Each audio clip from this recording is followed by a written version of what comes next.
Hello साथीहरु, म अशिम प्रसाई स्वागत छ मेरो नयाँ भिडियोमा। आजको युएस भिजा र इमिग्रेसन सेसनमा आज एकदमै इम्पोर्टेन्ट टपिक छ र आज एनओसी लेटर कसरी बनाउने र यसको कम्प्लिट प्रोसेसहरु आज म तपाईलाई भन्दै छु, जसले गर्दा चाहिँ तपाईहरुले कुनै गल्ती गर्नु नहोस्, जसले गर्दा चाहिँ अरु डिफिकल्टीजहरु तपाईहरुमा नआओस् भनेर आज म तपाईलाई कम्प्लिट एउटा भ्यालु दिदै छु।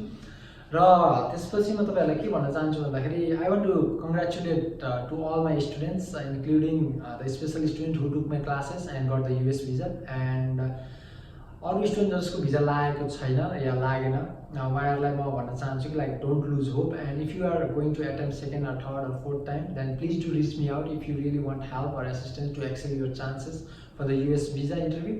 I will guide you through step by step process on that side too. So let's move to the topic. NOC letter किन बनाइन्छ, like what is NOC letter?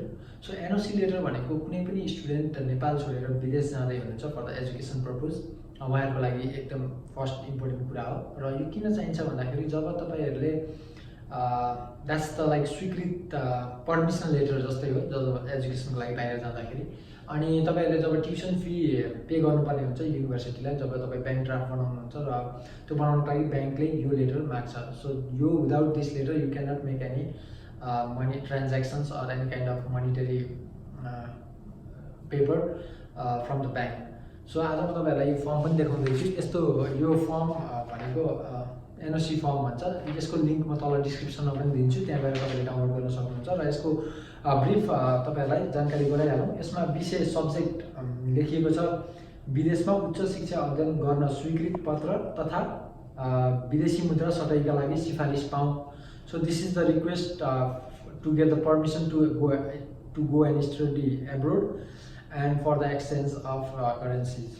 So it is under Nepali Ministry of Education under separate department called वैदेशिक अध्ययन अनुमति पत्र शाखा Kesarmal. It is right across the where you make your passport, right, where we make our passport, right across the Parashtra Mantralaya, Ministry of Foreign Affairs. This is the form. There is a link in the description. You can go there and then download it. So after you download this form, please do complete in a capital letter. All the things should be filled in the capital letters, and please check, double check, triple check your spellings because there will be a lot of problem while you get an NOC letter and you have to reapply again. So in the first point you have to fill out your name and the first name and the last name, and the second part you have to fill out your address, permanent address, तपाईको नागरिकतामा जे छ हो त्यही address हाल्नुपर्ने हुन्छ। र third पोइन्टमा तपाईको ड्याड, आइदर ड्याड अर मम, उहाँको नाम हाल्नु होला इन ब्लक लेटर, सबै क्यापिटल लेटरमा। अनि द फोर्थ लाइन तपाईहरु पढ्न जाने विषय कुन हो, तपाईहरुको आइटोरीमा computer engineering, computer science, mechanical engineering, biological science, anything जे लेखेको छ हो त्यो लेख्नु होला इन ब्लक लेटर। अनि द फिफ्थ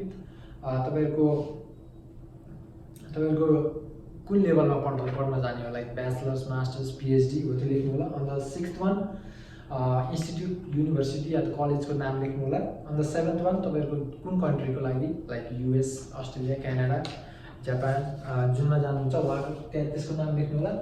अब त्यसपछि यो फर्म फिलअप गरिसकेपछि तपाईहरुलाई डकुमेन्ट्सहरु चाहिँ के चाहिन्छ त, like it should be really important कि तपाईहरुको आफ्नो ओरिजिनल सर्टिफिकेट तपाईहरु सेफ ठाउँमा राख्नु होला, किनकि लाइक तपाई कुनै पनि कपी फोटोकपी गर्न जानुहुन्छ भने त्यहाँ छोडेको केस धेरै पाएको छु मैले।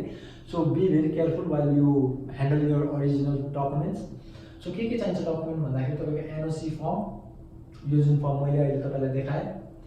सेकेन्डमा तपाईको I-20 को कपी, यो form original, NOC form original, अरु सबै तपाईको फोटोकपी चाहिन्छ। So you don't have to give your originals, don't give originals by mistake.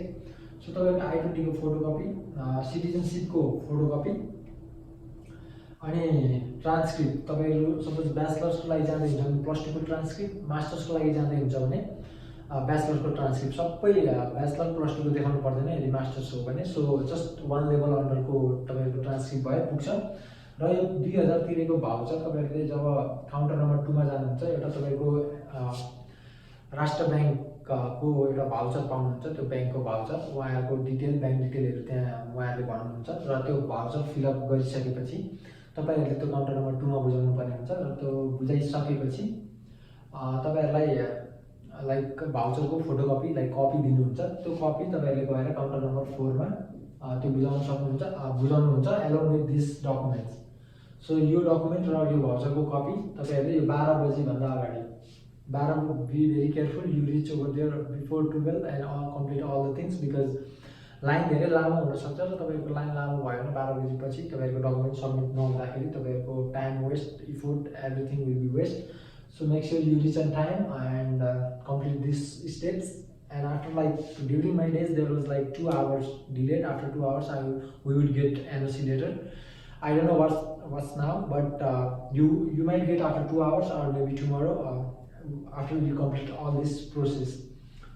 So like I said, this is the whole complete process, and after that you will definitely will be eligible to go to the bank to make the bank draft or money order, anything in the name of university, and after that you will get this NOC letter. So this is the NOC letter where it's written on the subject no objection letter. The Ministry of Education has no objection for the following person who wishes to study at his own expenses in the following institute with a precondition that is no way affects the number of scholarship seat made available by the government of Australia each year to Nepal. This letter is also being issued upon his request to enable him to apply and get foreign currency exchange facility for the study purpose from any bank as per the circular issued by the Nepal Rashtra Bank. So here in this form what I got is for the country Australia, but it's when you write in the form US it will be US here. So this is the sample form. After you complete this process what I have described, you will get this form and you have to take this. You have to make a photocopy of this form and keep safe, and while going to the bank you just give the one of the original ones and make the draft of that. So hope this यो video helpful भयो होला। र कुनै पनि doubt कुनै पनि questions अझै पनि मनमा छ भने तल कमेन्ट सेक्सनमा या त मेरो फेसबुक पेजमा गएर डाइरेक्टली मसँग कन्ट्याक्ट गर्न सक्नुहुन्छ। र इन्टरभ्यूको लागि तपाईँहरूलाई एक्सपर्ट नलेज र तपाईँहरूको एक्सेल चान्सेस बढाउन चाहनुहुन्छ भने मसँग कन्ट्याक्ट गर्न सक्नुहुन्छ। I will guide you through the step by step process. Alright guys, see you in the next video. Keep supporting me and don't forget to subscribe my channel. Thank you.